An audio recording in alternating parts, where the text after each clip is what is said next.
Daniel Foster had always prided himself on his routines, on the meticulous structure he imposed on his life as if by sheer force of will he could control every outcome. Yet on this cold December night, sitting in the dim light of his home office, surrounded by scattered sketches and half-empty coffee cups, the illusion of control felt fragile, almost laughably inadequate, as he stared at the quiet street outside, noting the soft glow of street lamps bouncing off the snow-covered roofs, a serene world that seemed entirely disconnected from the hollowness he carried within, the emptiness that never quite left him even when he filled his days with Sophie, with work, with responsibilities that kept him moving but never truly fulfilled him, because no matter how many meetings he attended, how many projects he completed, how many dinners he hosted or errands he ran, the nights remained his own personal reckoning. The hours after Sophie went to bed, when the house was silent except for the faint hum of the refrigerator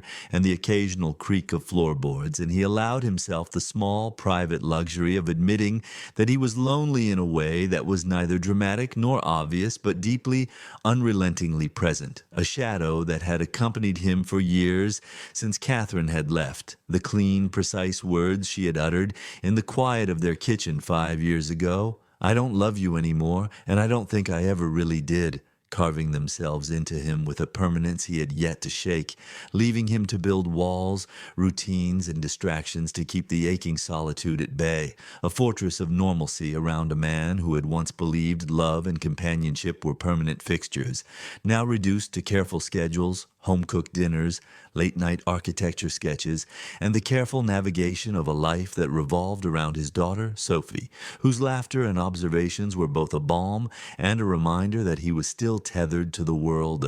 Then, as he drifted through it with cautious detachment, believing that survival, attentiveness, and the quiet satisfaction of duty were sufficient to fill the spaces that love once occupied, until Eleanor Mitchell arrived across the street in September. Her presence a subtle upheaval, a quiet disruption of the equilibrium he had convinced himself was adequate, a moving truck in the morning sun, a woman orchestrating the arrival of her furniture with effortless authority, long mahogany hair catching the light, skin fair and glowing, movements so graceful they suggested a lifelong ease in her own skin, a quiet confidence that contrasted sharply with Daniel's measured and protective approach to life, and from the first moment Sophie pulled him to the window, insisting he notice, teasing him with the suggestion that he introduce himself, he felt a flutter in his chest. He could neither articulate nor deny, though he did his best to convince himself he was not blushing,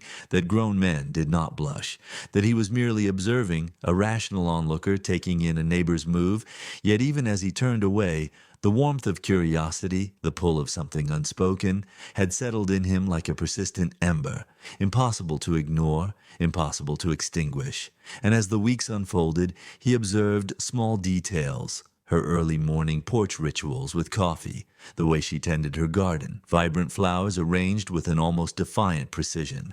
the constant delivery of books and packages that spoke of a rich and solitary life, whispered stories from neighbors, suggesting she was a retired art history professor who had traveled the world and never married, and Daniel, ever cautious, began to imagine a life where perhaps her presence might be more than ornamental. A subtle blending of worlds that he had long since deemed too fragile for risk, until the day of Sophie's birthday barbecue, when the propane tank failed and Eleanor appeared at the fence with a replacement, holding, be it as though it were the most natural gesture in the world, commenting on his imaginative curses at the grill, and Daniel laughed genuinely, the sound unfamiliar to his own ears, a moment of unguarded delight that cemented the beginning of a connection that neither had fully understood at the time, exchanging names, acknowledging each other's existence, and from there, a series of small, deliberate intersections began to shape their lives, Eleanor bringing vegetables from her garden,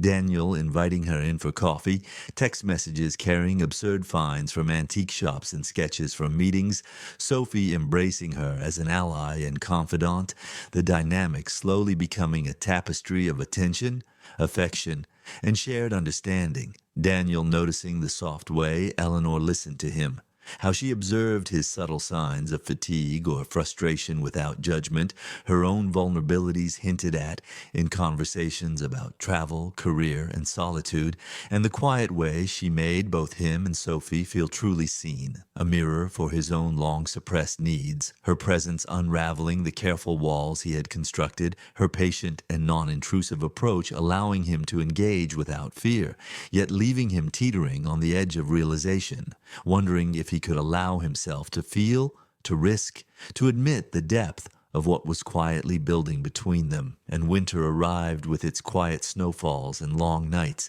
the anniversary of his divorce looming like a shadow he could not avoid, Sophie away for a sleepover, and Daniel alone in the living room, whiskey in hand. Photos and memories spread across the coffee table, feeling the familiar ache of solitude when his phone buzzed with a message from Eleanor, offering wine, cookies, and the warmth of her company, a gesture that broke through the frozen reserve he had maintained, leading him to cross the street in bare feet despite the snow, entering her home into a warmth and intimacy that erased hours of isolation. Vinyl records spinning, laughter and conversation filling the space, a cocoon of safety and acknowledgement, the outside world fading into irrelevance, the unspoken understanding growing, and in that night's shared stories and gentle humor, a bond formed that was both comforting and perilous. The realization that his life had been waiting for such presence, such recognition, such care. And weeks passed with this rhythm of shared coffee, small gifts, laughter, quiet observation, subtle attention,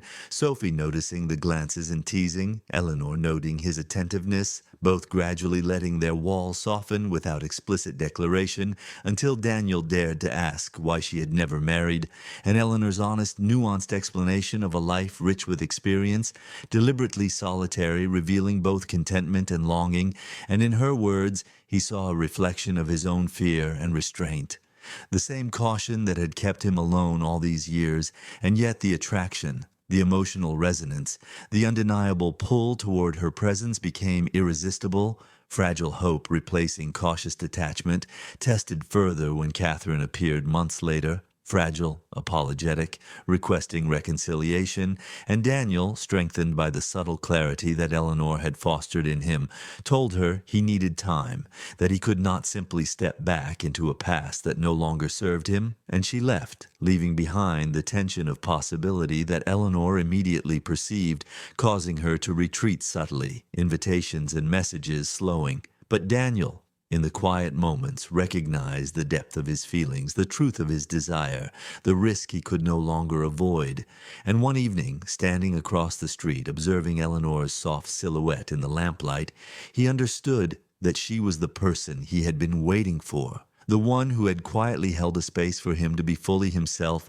to be vulnerable, to be alive. And in that instant, the walls he had built crumbled. The loneliness dissipated, replaced by a fierce, terrifying exhilaration at the possibility of love, the need to speak, to act, to acknowledge the truth. And in that moment, Daniel Foster, for the first time in years, felt not merely survival or duty, but the potential for a life fully, brilliantly lived, a life in which he could cross the street and claim what had always been waiting for him, a life where Eleanor, Sophie, and he could together create a future built not on fear or routine, but on courage, intimacy, and the extraordinary beauty of vulnerability.